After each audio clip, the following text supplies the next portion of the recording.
Hey everybody, Jason Burmis here.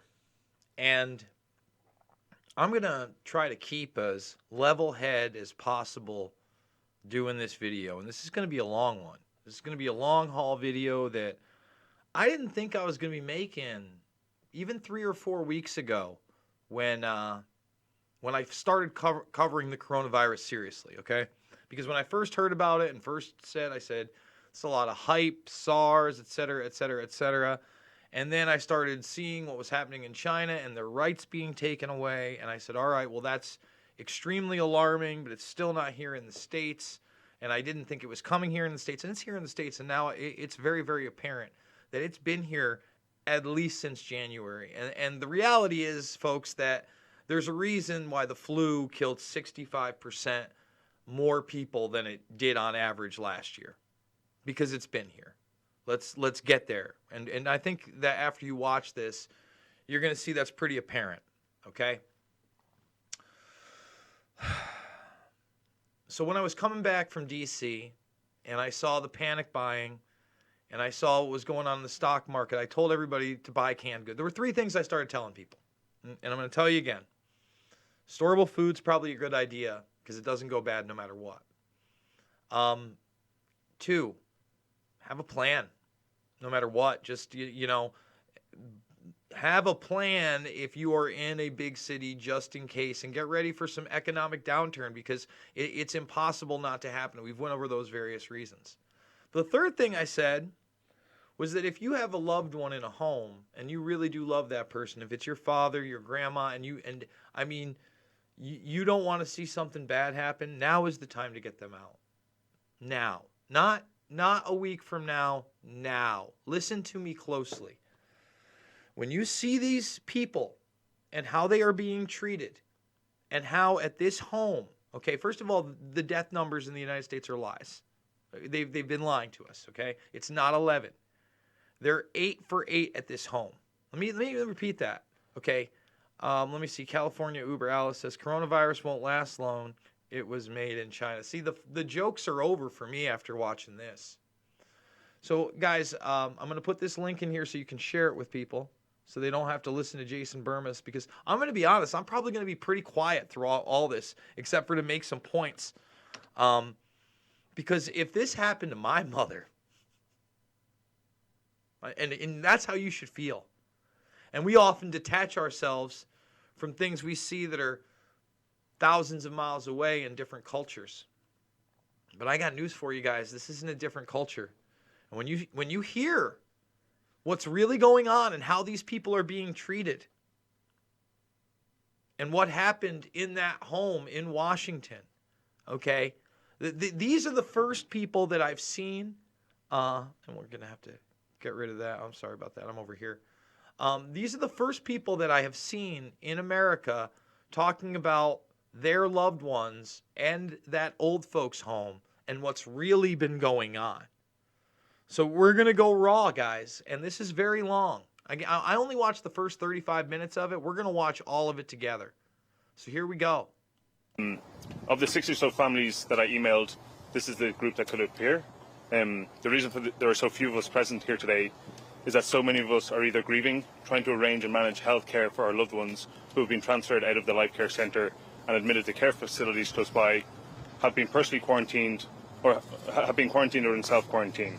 There's also a group who want to remain anonymous for fear of any backlash that might come from this. The small number of us present is a testament to the impact that this disease and the total lack of anything resembling containment has had on us and our families, our families and on our loved ones. Those standing here today are either the most fortunate ones, like myself, whose loved ones are not yet symptomatic, or the least fortunate ones, who have already lost their loved ones. We've been complaining for days at the lack of information we've received from the Life Care Centre, from the Department of Health, and from the CDC. Most of us found out about this outbreak on the news. Even our loved ones were not told that there was COVID-19 outbreak. On the contrary, they were explicitly told it was a respiratory outbreak. So let's stop right there. You know, old folks' homes are a little different. People aren't as savvy. It's not like they're on the internet 24/7. And they just told them there was a respiratory outbreak. These people had no idea what was going on. Per the statement on their website, the Life Care Centre claim they are committed to keeping family members as up to date about the health of our loved ones as possible. To achieve this goal, each resident has been assigned a clinical representative who will be in contact with family members daily and respond to their requests for information about their loved ones. At 3:30 this morning, one of the people present here today was informed that their mother had passed away. 7 hours later, at about 10:30 a.m., that same person received a phone call from their assigned clinical representative to inform them that their mother was fine and was not symptomatic. When the family member corrected them and informed them that their mother had in fact died, the care representative simply stated that the chart had not yet been updated. 7 hours after a resident at the Life Care Centre of Kirkland had passed, the chart still had not been updated, and an already grieving daughter had to deal with the additional distress of being incorrectly told her mother was doing well. This is the level of incompetence we have been dealing with. What little information we receive is quickly conflicted by another source. We're being told that all CDC precautions and procedures are being followed, yet we wake up daily to news of another death. And while we believe that the Life Care Centre has been ineffective, we do not believe that they are to blame. They should never have been left to deal with this outbreak unsupported. And after the confirmed outbreak on Saturday, the first CDC representatives were not on site until Sunday. Even then, they only sent 3 physicians who are only sporadically on site. At no point were these people made available to us to answer our questions. To date, no one from the CDC or the Health Department has reached out to us and made themselves available for comment. Let me just stop that. Okay? These people, I mean, his father, he's going to talk about his father-in-law in a minute, now is still there. And what's going on inside there is they're doing nothing. They're doing nothing. On top of that, as you watch this, they're going to let these people have regular funerals. And I'm not saying that they shouldn't, but we don't know what is going on. This is obviously airborne. I mean, it's obvious from this that one of these people probably had this since January inside. And now this is the next phase of whatever. All right. And yes, they are elderly, but they have no contact with their loved ones before they die. And then they have no answers from the CDC before or after. Thumbs this up, guys. Share here. I'm going to take this and pop it into the live chat so you guys can share this with your loved ones because they need to know. If you have, like I said, if you've got somebody in one of these homes, why are you even rolling the dice at this point? When Vice President Mike Pence announced restrictions on testing would be loosened and that every American could be tested for this disease, I immediately phoned the CDC. After a near 2-hour wait time, I was told that operational procedures had not in fact changed and that my father-in-law would have to be symptomatic in order to be tested. When I voiced my concerns, I was asked if I'd like to escalate the issue as high priority. I of course said yes. I provided all of my information and details of my key concerns and was told it would be escalated as high priority. When asked how soon I could expect an answer, the representative told me I would have to wait 7 to 10 business days. 7 to 10 business days. We're not even talking about 7 to 10 regular days. His father-in-law is in a place where a bunch of people have died from this, and they don't even want to test him because he's asymptomatic. What is going on here? 7 to 10 business days to find out if and when my father-in-law, who is a resident at this facility where there's an outbreak of a contagious, deadly disease, 7 to 10 business days to find out if he could be tested. We've been told that everyone at the centre is going to be tested, but we've not been told when. We've also not been told what will happen after testing. Which is very frightening. What happens if they test positive? What happens if they test negative? They're not even telling them that much. And so we have some clear demands. We want to know when our loved ones will be tested. We don't want general information about how and when the group as a whole will be tested. We want specific information as it pertains to our loved one. We want to know the efficacy of the test. Does the test work when the patient is asymptomatic, or does the patient need to be symptomatic? We want to know what happens after they are tested. What happens to those who test positive? What happens to those who test negative? We want those that test negative removed from the facility immediately, taken somewhere safe where they can continue to receive the medical supervision and treatment that they need until such a time that this centre is deemed safe to return to. Makes sense. We want details of the CDC team that are on site, how many CDC people are here, and what roles they are playing. We want confirmation that someone trained in infectious disease control is on site and driving operations at the Life Care Centre of Kirkland. The staff of the Life Care Centre have demonstrated that they do not have the training or experience required to contain this outbreak, nor should they be expected to do so. We want confirmation that adequate quarantine controls are in place to stop the spread of this disease within the walls of the Life Care Centre of Kirkland. If adequate controls cannot be put in place, we want our loved ones moved to a safe location immediately where they can continue to receive the treatment they need. We want a dedicated line to the CDC with trained professionals with up-to-date, accurate information who are available to us 24/7 to answer our questions.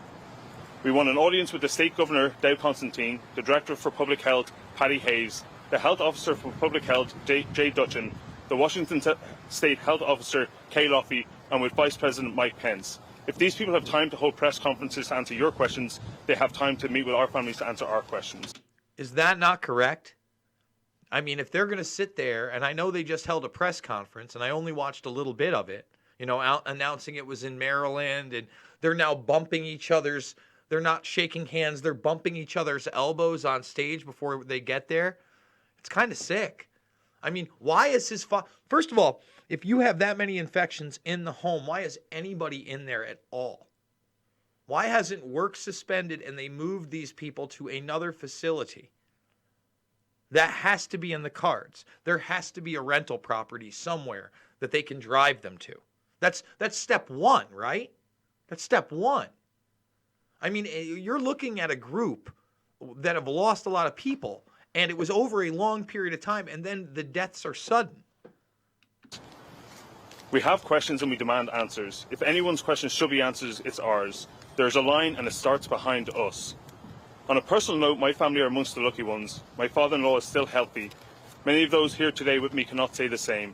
I can no longer sit around and wait for a phone call to tell me my loved one has died. Our loved ones that live here are already amongst the most vulnerable in the community, and they are being left to be picked off one by this disease. It feels as if the CDC, the DOH and the government don't care about these people, that they are not considered valuable enough to waste precious resources on. We are here to tell you that they are, and we demand those resources immediately. And I'm telling you right now, if these are the first people, can you imagine what the government response is going to be? If you didn't see it, who was it? Peter Santilli was joking about how they should infect everybody if it has a 2% kill rate and just kill off 2% of the planet so the market doesn't crash. Markets are more important than human beings to the predator class. I want to make that very clear. It's something I've talked about for a very long time. It doesn't matter if you're worth $10,000, $100,000, $1 million, even $5-10 million. You're nothing to these people. You're a nothing. At the end of the day, they don't give any care about you. They care about themselves and keeping their power and their prop up. No more delays. Thank you. With that, I'm going to step back and let these people answer your questions. Before you do that, can you name spelling in relationship just for the record? Kevin Connolly, Kevin, Connolly. My father-in-law, Jerry Wall, is a patient here. My email is kevin.a4apple.connolly@gmail.com. My number is 425-785-2593. Thank you. Hi, my name's Pat, and Let me just stop. This is the woman that was told her mother was alive after she was already told she was dead. And by the way, not allowed to see her. We've got a couple super chats. I missed the one, and I want to thank you for that. But we have this one here. C-Talk. This is not the influenza as they claim. Office building in New Jersey are being sprayed down with chemicals at night. Have you ever heard of public decontamination for influenza? Of course not. Well, they're saying there's already 2 strains. And I asked the question whether or not there's 2 strains of this. It could be there's one that is kind of a heavy flu, and then another that is much more deadly. The heavy flu is probably the reason we saw that 65% increase in people dying from influenza because they never tested them for it. Listen, this woman's mother is dead. They never tested her for COVID-19. They still don't want to test her. Let that sink in. She's going to explain that to you. But there's probably, I mean, can we just say absolutely no doubt that her mother died of this, right? And they don't even want to test her dead mother. So if you don't see that, like, cover up and control is now very much a part of this on the American side, whether you're on the MAGA train or not, it doesn't matter what party you're on, guys.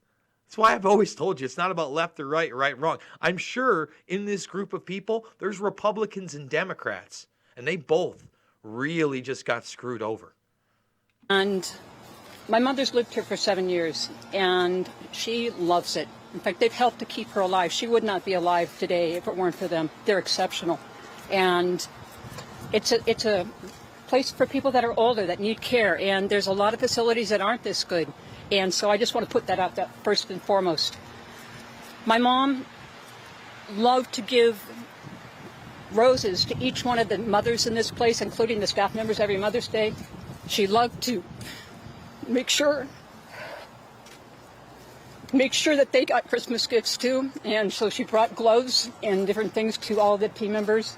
And my mother, I got a phone call this morning that she passed at 3:30 in the morning. So I am the person. She wasn't sick. She'd been really well. As far as we knew, she wasn't sick. So I was surprised. And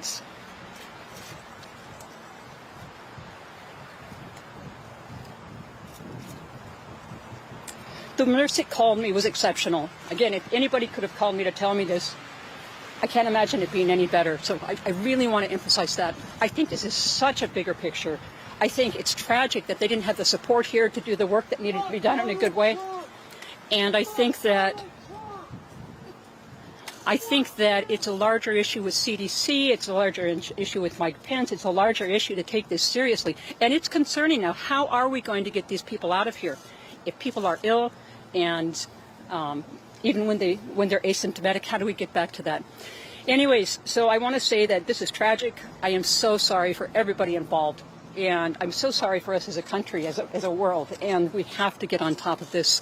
My mother would not like that I'm here today because she loves this place and wouldn't want to rock any boat. And I wouldn't be here if it weren't for her passing and realizing that this is so much bigger. This has got to get some support. And that doesn't mean Life Care is doing anything wrong. I did get a phone call this morning at 10 a.m. from one of the people who now helps to call families every day and give them updates. And so, unfortunately, she told me that she's just updating me that my mother's fine. She doesn't have any symptoms. Her temperature's good. And she just is going ahead to update me. She'll update me every day. And I said, and what is your name? And she told me her name. And I said, that's bullshit. My mother died at 3:30 this morning. And she was shocked and regretful. And apparently the nurse that had called me, she was swamped. She was giving meds, she was doing temperatures, she was trying to deal with the coroner and everybody else to help get my mom out, and she somehow neglected to get all the information in the chart. So that's tragic, and I also have great compassion for her humanity. I've worked in healthcare. It's hard, and this Let me just stop this here, because think about this timeline right now. This woman is basically told her mother's not sick, hadn't seen her sick, and they're going to talk about, the last time she talked to her back and forth. And again, asymptomatic, and then all of a sudden dead when the breakout comes. And then they can't even get it right that she's dead 7 hours later when they're updating her. What does that tell you? I want to make this really clear. That means that you're really, once any kind of quarantine happens in one of these homes, you're going to have no contact with your father, mother, grandfather, wife, whatever. All right? Husband. I don't know. I know people are in there for different reasons. In fact, one person here, her husband is in one of these homes because he's recently had surgery. It's not that he's going to be there forever. It's for recoup. And I know it's not easy to get your loved one out of these things. I get that. I totally get that. But look at what's happening. What's the alternative here at this point? is even harder. So please have some compassion for their humanity. Also, while asking that we get some support in a bigger way for all of this, I'm going to stop talking. Thanks. Thank you, Jennifer Madison. She didn't have any symptoms as far as I'm aware. Oh, one more thing. I'm asking and lobbying to make sure she gets tested. I want her body tested. And I've been told, well, we don't do that. You know, we just have to assume that it's natural causes. And so I'm saying it's not okay. I need to have her tested. All right. So again, let's make this very clear. And thank you, Jim Ferris. This woman is saying that her mother was asymptomatic. They're trying to say she just dropped dead of natural causes during this outbreak in the home when she had no information on her whatsoever, and then they don't want to test her after the fact. This is unbelievable.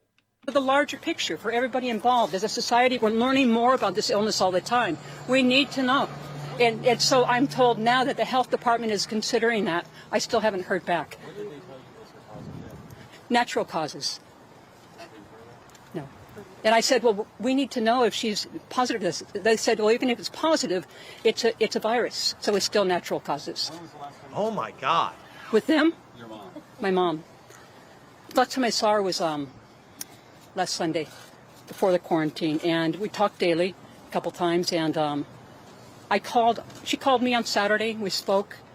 And I asked how she was doing. She didn't really understand what was going on. She just thought it was another quarantine for respiratory flu. And then I said, has your nurse talked with you about what this is? And she says, well, I know it's a flu kind of thing, but this happens. And then Sunday we spoke, and she was really depressed. And I said, how are you doing? She says, I'm depressed. I can't get out of my room. She has 2 roommates. One of them was coughing. And she says, most importantly, I don't know when I'm going to get to see you again. And then I called on Monday and couldn't get through. And I called Tuesday morning and I asked, will you please let my mom know that I'm trying to get through to her? And could you see if you can get a landline to her so that I can talk to her, have her call me? And so the nurse was doing meds, and I get it. So she got back to me a couple hours later, and that's fine. But she wasn't able to get the phone to her. And then I called at 8 o'clock, and they said, oh, we just put her to bed. She's sleeping now. I said, okay, I'll call her tomorrow. Well, it's too late now. Anyways. So, again, she's talking to her mother on Saturday and Sunday. It seems like it takes a turn for the worse on Monday and everybody gives her the runaround. And then her mother's just gone. And then they don't want to test her body. Is this how we treat human beings? Is this how you'd want your family to be treated? This is unbelievable. And, despite all that, don't you think they should also be testing the family members that are asymptomatic and the people that have been working with them? I mean, the cat's out of the bag on this one, guys. I don't know what to say. I don't really fear the virus, even at a 10% rate. I'm not looking to roll the dice 1 in 10. Don't get me wrong. And I'm not predicting because, again, now we have these 2 strains and it looks like one is more lethal than the other. But the idea that a massive amount of our parents and grandparents are going to die without dignity to this is appalling to me. It's appalling that even this happened to these people. So, compassion for all involved, and we've got to get serious on this. And thank you. Vice President Pence is in town today, and I know Vice President Pence is in town today? or in the state of Washington. Really? Yeah. Wow. When you say that this is a bigger picture, if he was standing right here in his federal team, what would you say and what would you ask that you And she just got asked if Mike Pence was standing right here, what would she say to him? Nick Waite says, cherish the time you have with your loved ones. Take this situation seriously and do not let people chastise you for being prepared. Burmese Brigade. He's not wrong. You're not wrong, Nick. I mean, I did the canned goods thing. I'll tell you what, my girl Michelina, I think I talked about it on this show. She was, during the spring break, she was in bed for like 3-4 days. One of the things they're also not telling you is that this does not affect children as much. It's one of the good things about this. And, again, I know that some people will say, hey, thank you, Jim. I appreciate that. This, obviously, you look at the idea that it being a bioweapon, but, we're not even here to talk about that right now, whether it is or not. Look at this response. It's grotesque. And on a human level, if you can't understand that, this was tough for me to watch. We're 12 minutes deep. This is going to be a long broadcast, guys. And I'm not going to lie. I mean, I'm not the youngest guy in the world. I can't imagine something like this happened to my mother. My mother's not in a home or anything like that. But her being treated like this makes me want to vomit. I would ask I would say we've got to get on top of this. We have to take a bigger picture. This is bigger now than the virus. This is how do we contain this? How do we deal with people that are ill? How do we protect ourselves? But also utilizing the resources that we have worldwide, we've got to come together as a community and look at best practices for people that are living in facilities like this. We've got to learn from somewhere. Somebody's done this before. And I don't know, with him, I would just say this is tragic. Between the families here, I mean, you're finding community in one of the worst ways imaginable. Yeah. What are the conversations like that you all have with each other? Well, I think some people are angry and frustrated, and I get that. And I have been more, well, let's have compassion for their humanity and all, and let's recognize that the healthcare workers have got a different experience going on, and they're also feeling beaten down, I'm sure. These are lovely people. And getting them the support. Actually, I got to go back to one thing that's really important to me. If you can get this on. One thing that would be most important to my mom in terms of a memorial would be to have us celebrate the workers here. So I'm moving to see if we can get that done. To bring gum, because she always go buy them Let's hope packs the of workers gum. are okay. To bring celebration for them. And also I talked to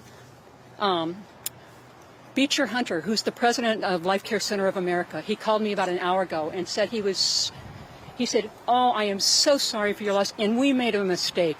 And, you know, what happened with the nurse, and he said, and I said, my hope is that there's some systems that will be in place to prevent this from happening again to any other family. And he says, you can bet there is after this. Then he asked me to talk with him about my mother. So, again, I appreciate the call, but what I told him is that what's most important to my mom is that we have this gathering to celebrate these people here that work so hard.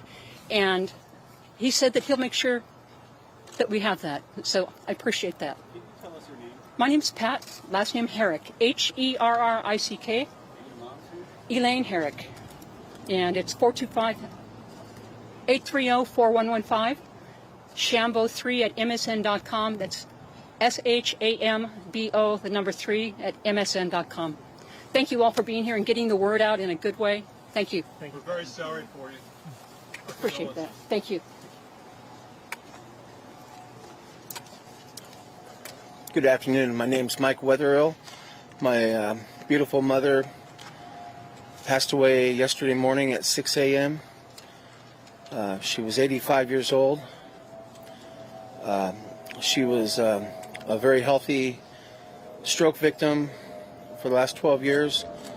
We just moved her here last September, and she came down with some coughing and wheezing around January, late January. And so they did some chest x-rays and they came back negative. And then they decided to put her on a nebulizer. And she responded pretty well to the nebulizer, and they then took her off that. And about a week and a half ago, they started the nebulizer again because she was wheezing and coughing. And but she was in good spirits. She loved this place. She loved the people, and they're great people here. I have nothing but the best to say about them. Things just moved real slow, and I think everybody just moved too slow to recognize this virus. So, Remember, he's telling you since January, you know, she was sick.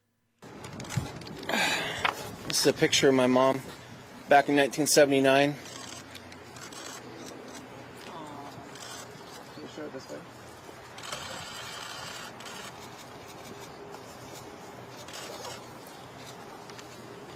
Anyway, she was a very loving individual. She loved everybody. She raised chow chows, and that was her greatest passion, was puppy dogs and people, because she really loved interacting with people and talking to people. So she was doing okay as of Sunday. Monday she wasn't well, someone said, and then on Tuesday they called and said they were going to start giving her antibiotics, but she had no fever. The nurse said she asked my mom if she wanted to go to the ER. My mom said no. When the nurse called me, I told the nurse I wanted her to go to the ER but she said she couldn't because there was no fever. Now think about that. These people are already on lock, and now they're still waiting to take them to the ER if they don't have a fever. What is going on? This is unbelievable. I mean, God. The next day, later, early Wednesday morning, apparently she came down with a fever real fast, and they transferred her to Evergreen Hospital about 4 a.m., and by 6 a.m. she had passed away. No family members were present. I was still asleep, and I had no idea what was going on until about almost 7 o'clock in the morning when I started getting some more phone calls from the ER doctors, which informed me of her passing. Anyway, her name is Louise Wetherill, Weathererill, and she was 85 years old. Any questions? Had you been tested for coronavirus? They took blood samples and tissue samples and sent them off to the lab, and I have not heard back from them yet. I called them a little while ago, and they still have not received the results. So let's be clear. The one woman's mother, previous to this, they don't want to even test her, and she died. All right? This one, they've done the blood work, but he still hasn't gotten the answers yet. What's going on? How much time should this blood work take at this point? Seeing China's been dealing with it for at least 2 months. I mean, seriously. But in my heart, I think she did pass from the COVID-19 virus. So the thing is out of control. It's obviously airborne. I don't want to freak people out, but they should be careful. Are you worried that more people were infected by whether it was the CDC or Department of Health or any sort of lapse in care that they provided? Like I said, they're the best people here. I just think it took them by surprise. I'm not going to blame anybody. It's a real tragic and horrible thing that's happened. Do not wish that on anybody. Anything else? That would be on the 20th of February.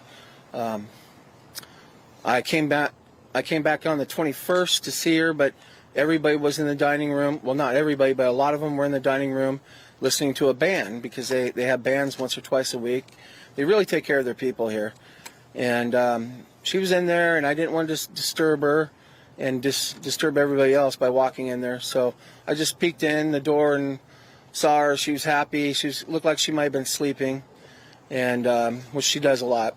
So, but she was very happy, and so the 21st was the last time I saw her. But the last time I talked to her was on the 20th. 22nd, I came down with something that hit me like a ton of bricks, and it really just about knocked me out. So I've been dealing with that for the last 11, 12 days. I'm finally getting better.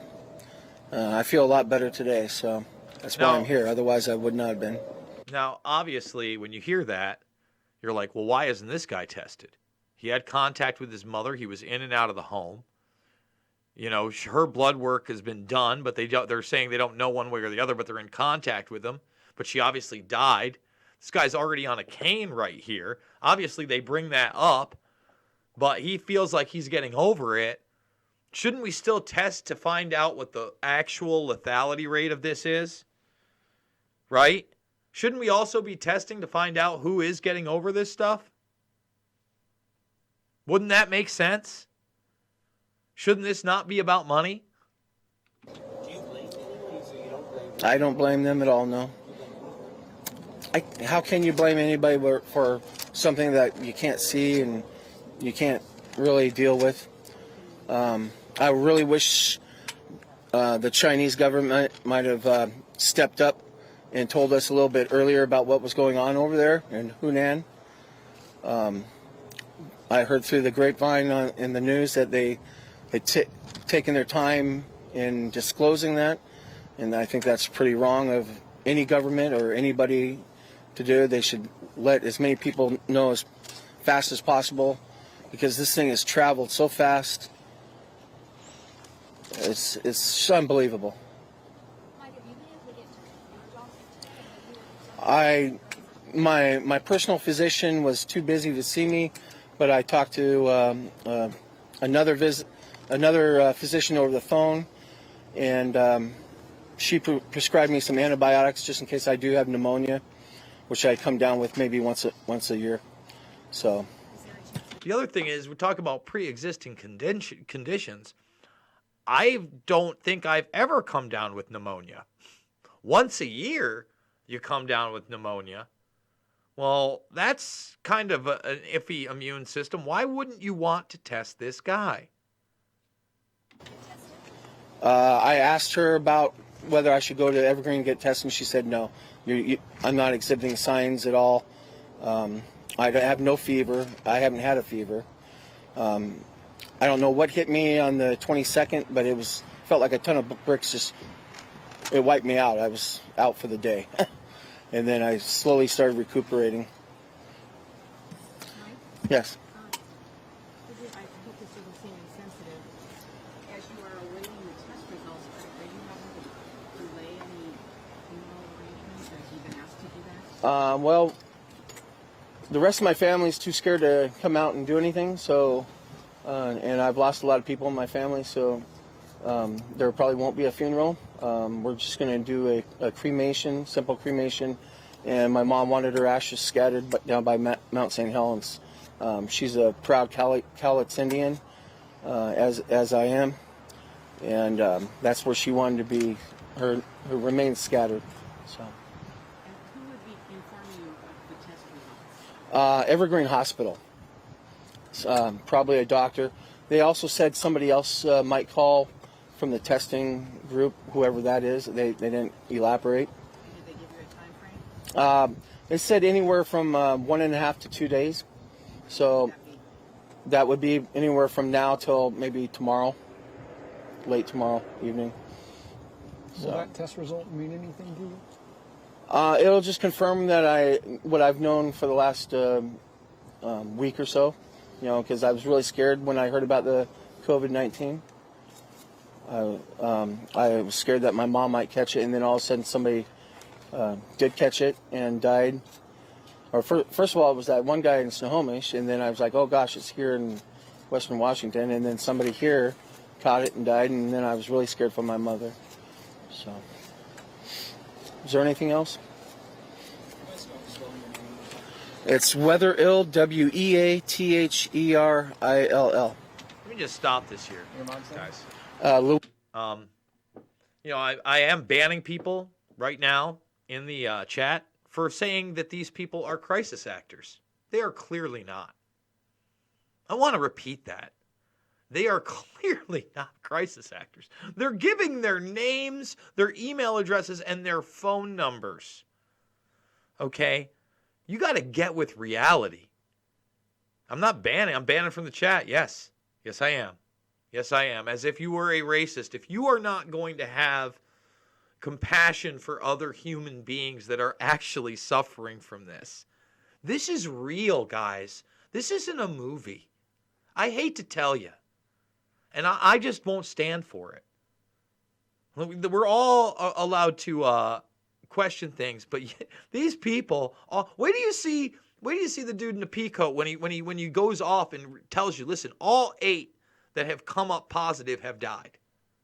Everybody they tested. You're telling me you don't want to test a guy who clearly is overweight, has a cane, and his mother has already died. What is wrong with you? Do you have no humanity? Do you not have a brother, a sister, a son, a daughter? Huh? A mother, a father, a family? Or are you so jaded and so cynical that you live in a wonderland where everything is totally fake and there is no human emotion? Because that's not me. And I'm all about questioning everything. But give me a break. Why are they not wearing masks? Because they're outdoors. This is a press conference. Again, they haven't been tested for this. I'm not here to scare anybody. I still think that the actual lethality rate, at least of the first strain, is very, very low. Probably under 5%. and I don't know about the other one. All right? I'm not here to tell you we're all going to die. I'm showing you people that once they quarantined their loved ones, that was a fucking wrap. Don't you get that? And on top of that, the incompetence is unbelievable. And if, again, put it like this. Let this happen to your mom or dad. I'm going to say it again. This isn't fear porn. Okay? This is it, man. Come on. Louise. L-U-I-S-E. Yes. My dad was here also, but I've got him at home and he's safe. I brought him home back in November, so he was here just temporarily recovering from a operation at the hospital, so he's fine now. Getting stronger, doing well. Okay. Thank you. Can I get through there? Thank you. Is that it for everybody? Thank you.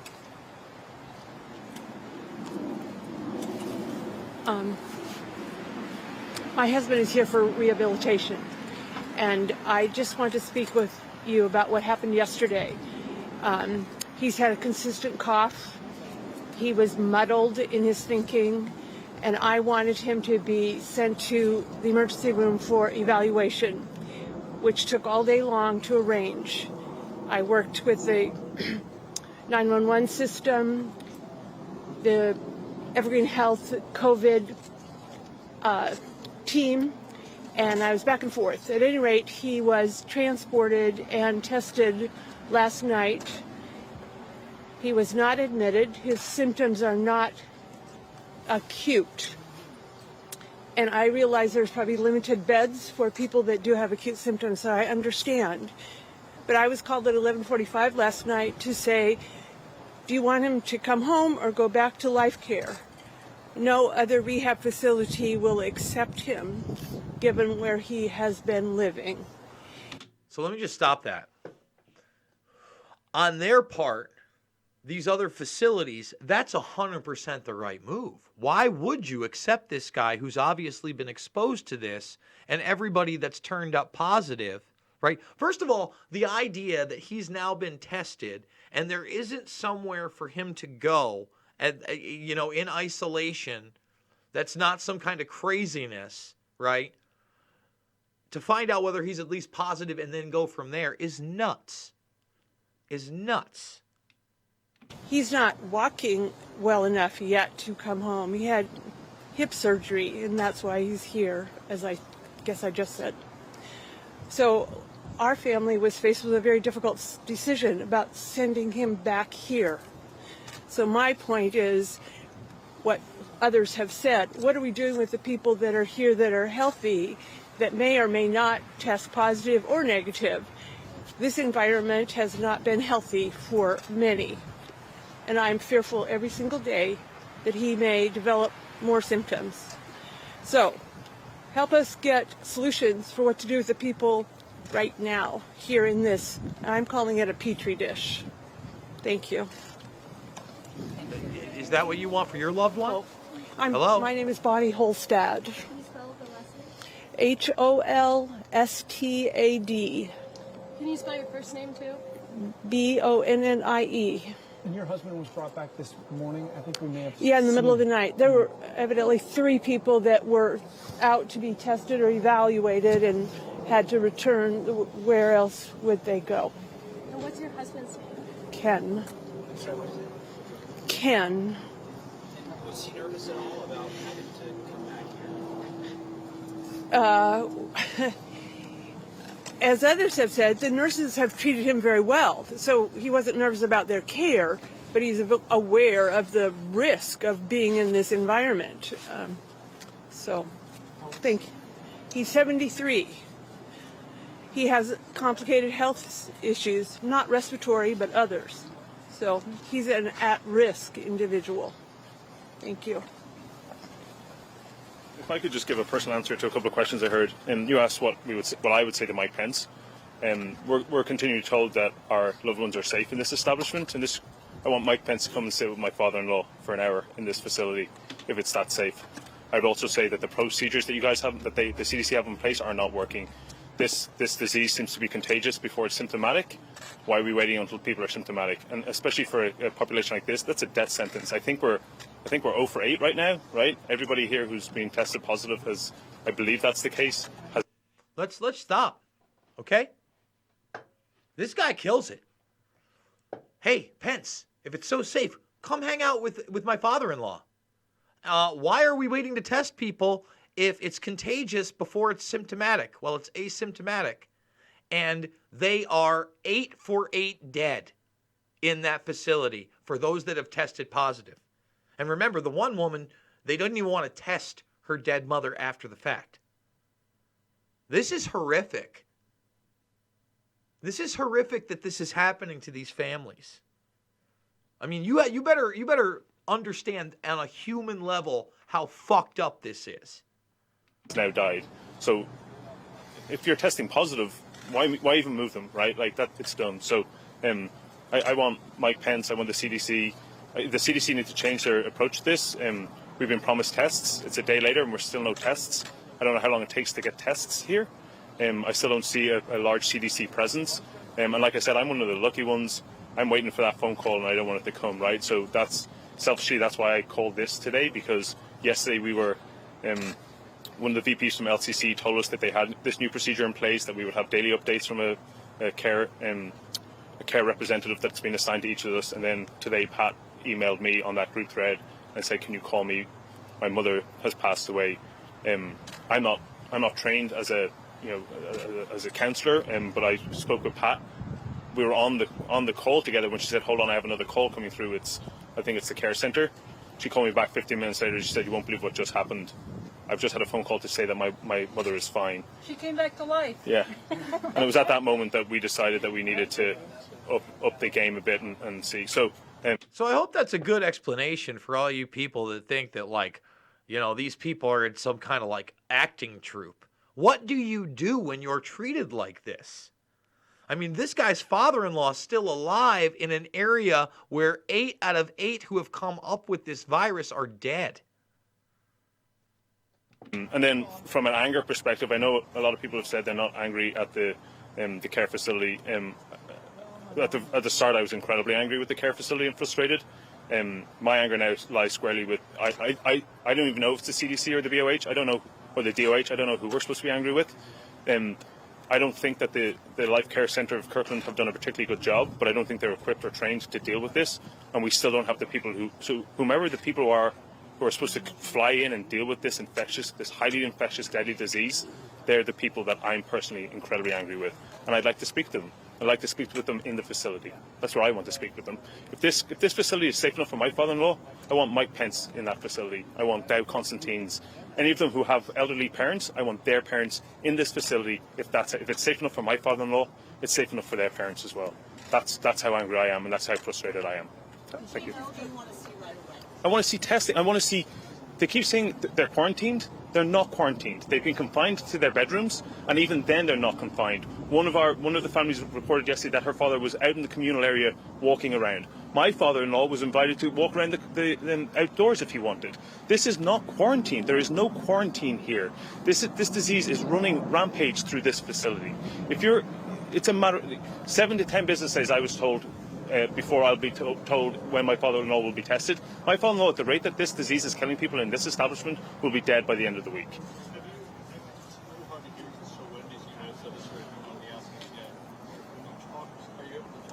Yeah, absolutely. Yeah.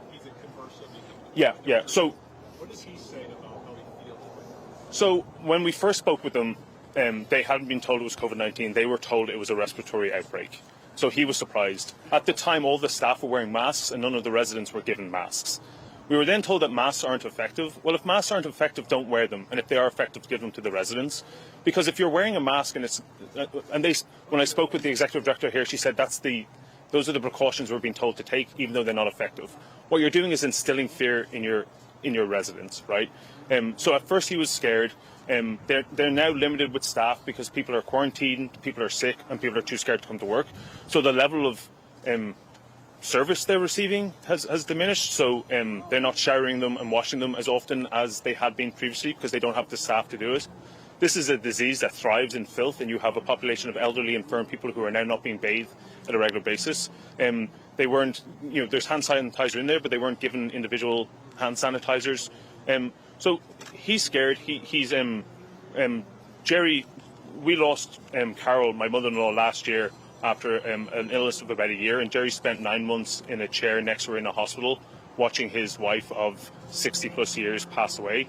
And after she passed away, Jerry then became very ill, and he was dying of a broken heart. So Jerry was brought here originally, and he was admitted into hospice in this facility. Jerry loves people. He loves the nurses here. He's a big flirt.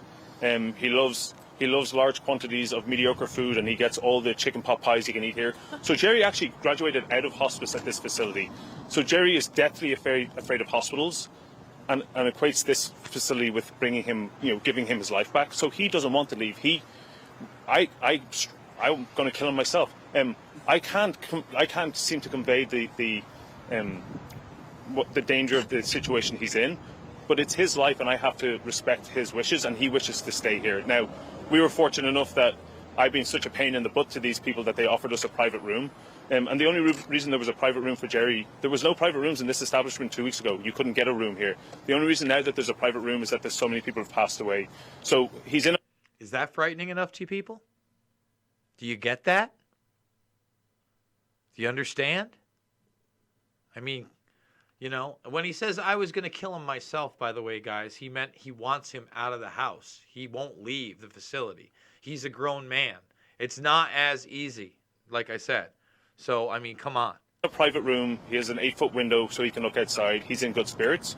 But which is why yesterday we were like, okay, we're in a better situation. And then I wake up this morning and get the call from Pat to say, my mother has died. So there is no quarantine here. There is no control measures in here. These people, the people running this facility, don't know how to contain this. They're not trained to. They don't have the experience to. Where are the CDC? Where are the trained professionals? Where are they? They're still not here. This is 5-6 days later. It was Saturday. What has to happen? I don't know what I need to do. I tried speaking to the press. It didn't work. Now I'm bringing you all together to do this press conference. If there's another death tomorrow, we're going to up our ante again, and whatever we need to do to keep my father-in-law alive is what I'm willing to do. And I want to speak to Mike Pence. I want to speak to Dow Constantine. They made time to speak with all you guys. Where's the time for the families? Nobody has reached out to us. Nobody. So I'm angry and I'm frustrated, and it's at all the people that I named when I spoke earlier on. Thank you. I learned that today. Yeah. I want him to come down here. I want him to come down here and speak to us. He's here. I think he's here because it's a presidential election year, right? I think we have limited resources to battle this disease, and I think somebody somewhere decided that this population of people wasn't worth wasting resources on. That's how it feels. Otherwise, I can't think of there's no other valid reason for the response that we were getting, which is 3 people who are here periodically throughout the day. I can't disagree with the guy. How could you disagree with the guy? Again, think about it as your family member, whether they're old or not, okay? And there is no quarantine here. The CDC isn't there. All 8 people that have been diagnosed have died. What is going on? Because nobody's ever been seen. None of us have ever seen. They never reached out to us. We don't have contact with them. I called and asked if I could speak with one of them. The VP of Live Care Centre said they're actually not on site at the moment. I said, well, where are they? He said, I don't know. So I believe Mike Pence is in, if he wants to be here to impact change, he needs to come down here and hear from us and let us speak to him directly. Have any of you seen a CDC truck pull up here, or anybody in any kind of a suit come here? Any markings on a vehicle? Nothing, right? There's been no report of that. Where are these people? And we were told yesterday there would be tests. Where are the tests? And after the testing, what are we going to do? We want to see testing. We want to see the people. I don't even know if can you test somebody if they're asymptomatic? We don't even know that, right? So if that's the case that you can't, then that would be an answer. Well, there's no point testing people. You can, but they're just not allowing it to happen. Well, and we're getting conflicting information. I want people tested. I then want them separated. Either all the sick removed from this facility and this facility cleaned top to bottom, and then move people around as they clean rooms, or take the sick away, take the non-sick away, clean this facility and move them back in. or leave them all but quarantine them. There's no quarantine. They keep saying quarantine. There's no quarantine. They are being loosely asked. They're not even confined to their room. They're being loosely asked to stay in their rooms, and they're not doing it. May I comment? Yeah. My mother, Judy, is here, and we just admitted her last Wednesday night, and I'm curious about the timing of this because it was horrible to bring my mother here after 2 weeks of surgery at the hospital. She wasn't able to walk due to a blood clot surgery that she had, and she was brought here because this was the one place that had a quarantine room. She also had a stomach ailment that you get from having too many antibiotics, so that is the only reason she was placed in the quarantine room. She's down on the corner there. The first time I've seen her was 15 minutes ago because I walked down and knocked on the window. She looks like she's doing okay. I talk to her all the time. And she also praised the staff that's taking care of her. She says they're leaving loved ones at home to come in and do this for me. It's walking into harm's way, and she appreciates it, but she's also very frustrated because there's nowhere for her to go. If I pulled her out of here and took her home, I still couldn't send her back to her senior living center because I don't have a test that says my mom's okay. If I needed to go to the blood clot clinic myself because I pulled her out of here, I would not be welcome at the door. She would be shunned for having been at Life Care. So there is nothing that I can do, even though in my heart of hearts as a good daughter, I want to pull her out of here right now. I have nowhere to take her, and I can't carry her, and I can't... I can't fix this, so I'm glad you're all here today to help us. Did they tell you about the outbreak before you admitted it? They did not, and I'm curious about the timing because they were already having test results by Saturday morning. So once again, this woman wasn't even told there was an outbreak there, and they put her mom there. And now no one will take her mom anywhere else. Do you get how fucked up this is? And we came Wednesday night to check in all honesty, I wanted to pull her out Thursday morning, and I came up here with the intention to do that because she didn't want to be here. And I changed my mind because we had a meeting with several of the healthcare providers in the room, and I actually felt that these were the best people she could be with right now. They were good.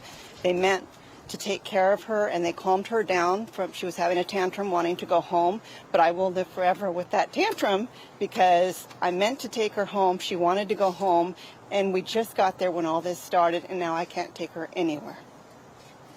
So my name is Lori Spencer. Lori Spencer. And my mom's name is Judy. And I just took a picture in the window and sent it to the family so they could see that she's okay. She's 81. Shape. Shape. S-H-A-P-E.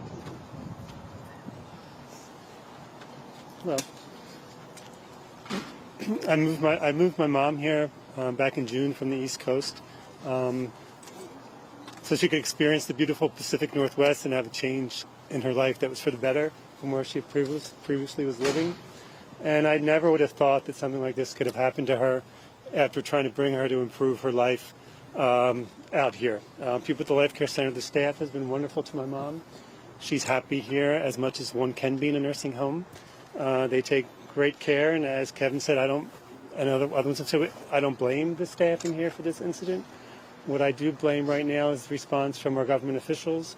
When I was made aware of this Saturday afternoon on my way here to visit my mom, I assumed right away, okay, when I get here, there's going to be CDC trucks outside or people here looking at the visitor list, seeing, oh, so-and-so was here. Oh, Curtis, my name's Curtis. You were here every day last week. You know, you're going to have to get tested right now. No one's contacted me for any of that. I've had a hard time even to try to get testing myself, even though I'm a high-risk person to be tested. My doctor wanted me to get tested, and he can't even get me in to get tested. My mom, she's okay. She's not showing signs of any symptoms. But how long will it be before she does show signs of symptoms? Last week she was very lethargic, and I was concerned maybe she had some kind of infection. But these things happen when you're 89, where you go through little ups and downs, where you don't have good weeks, you have good weeks and bad weeks. I talk to her usually 2 or 3 times a day, and I am comfortable that she is safe in her spot right now, but I want her out and tested immediately. I want her to be somewhere else where she can be even safer and to really know that does she have it or not, and so we can move on from this. People need to imagine if this was happened somewhere in a large nursing home in downtown Los Angeles or in New York City. Imagine how, if the CDC is doing such a poor response on a small little place like this, imagine what would happen if this happened large scale in a big nursing home where there's 400 or 500 people. My mom lived in nursing homes in New York where there was 600 people. Imagine if something like that happened there, and the CDC had such a poor response. And, like I said, we don't see any CDC people here. I tried to call the CDC coronavirus hotline twice yesterday, and the representatives didn't even know what I was talking about when I said Life Care Center on the phone. They said, what state is that in? Were there any cases reported? They said to me. I was like, what? What do you mean, were there any cases reported? Miss, are you living under a rock? Do you look at the news? Are you not in the coronavirus hotline center here? They did not know that this is happening here and there's people that are sick. I mean, that's pretty alarming, right? The level of incompetence here is pretty alarming, right? The way that these people have been treated is pretty alarming, right? The fact that this conference is being held with people that could possibly be infected, but they don't want to test them, is pretty alarming, right? And guys, again, stock market fell 1,000 points today. And I told you that they can try to prop it up all they want the next several weeks. I mean, the economic impact of this is going to be crazy. But the human impact is something we also need to talk about, okay? And the way people are going to be treated. Because I'm sorry, I'm just not down with saying, oh, our fathers, mothers, brothers, sisters, grandfathers and grandmothers, just because they're a little bit older, it's time for them to go. No. The coronavirus hotline at the CDC in Atlanta. What would happen if you insisted upon taking? We can't take. You're not allowed to take. Sorry, them. we are. Nobody will take her. Sorry, I called Todd. So Todd's the VP of Life Care Center, who's now on site taking control of things. And I explicitly said, "Can I take my father-in-law out?" And he said, "Yes, you can." But then I have a young family. I'm not equipped medically. We don't have he has 10% heart function, so he needs to sleep in a special bed. He needs a shower stool. He needs to be bathed. He needs to be shaved. He needs to be fed. I'm not medically equipped. Right. Personally, nor do I have the equipment to do that. If I take him out, I'm putting my family at risk. I'm putting the community at risk. So I can be irresponsible and go pull him now. We're being responsible here. We're the responsible ones. We can go pull all of our people now and spread this disease and make it everybody else's problem. Right, and I would have nowhere to bring my mom. But that's the question people keep asking. Kevin, why don't you go kick the door down and get him? Yeah, absolutely. And on Saturday and Sunday, we were considering it, and I didn't know if that was even legal. Now we've been told that it is within our rights to do it. And myself and my wife discussed it, and we were like, but what do we do with them? We can't bring them to a hotel. If we bring them home and we try and hire in-home care help to help us, who's going to take that job? Who's going to come and care for an elderly person who's been in here for the last week? We have no options here. This is our only option. Sit and wait for a phone call. That is my only option right now, and this. And then if this doesn't work, I've got to think of the next thing to do. And, this is one of the reasons I'm also highlighting this, is because, again, this should be national news, and it's not. It's not national news.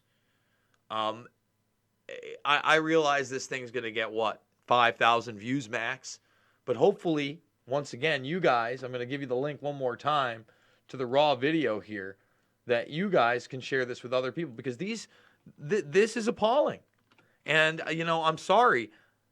I don't want military on the streets. I don't want mass quarantines. I don't want those things. But the idea that these people are being treated in this way and people can't even be tested, so we can't get, again, a real lethality rate on this thing is disturbing in itself. And it shows that the predator class doesn't care. No one has been tested unless they're symptomatic, and in which case, if they've been... I think because I took him out yesterday. He was tested.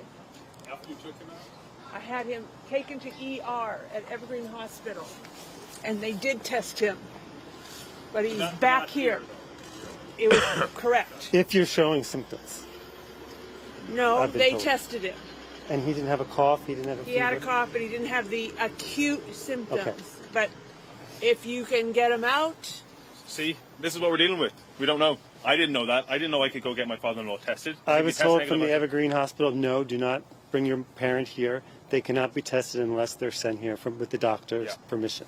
So And my understanding is that if the doctor now says, we want you tested, then they will be tested.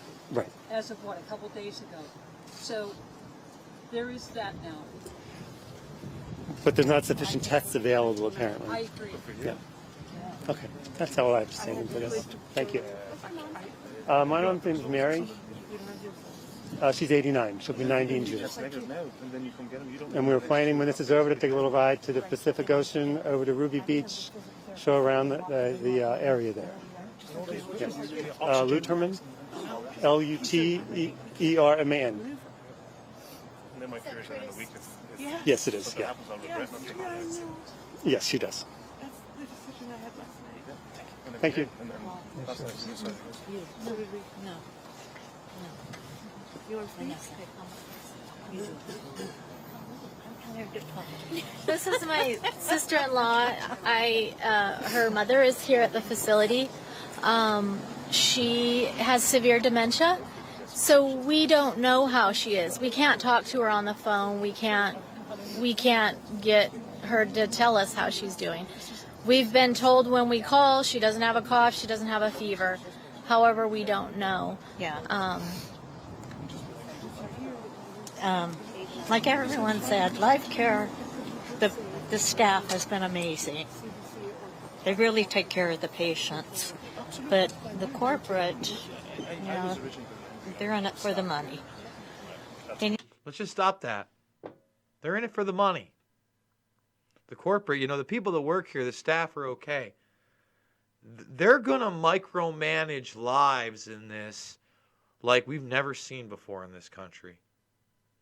If you're not seeing that and the way these people are being treated, if we don't act now, I don't know what else to say. Again, if you're going crisis, I've blocked 20 people. Crisis actors.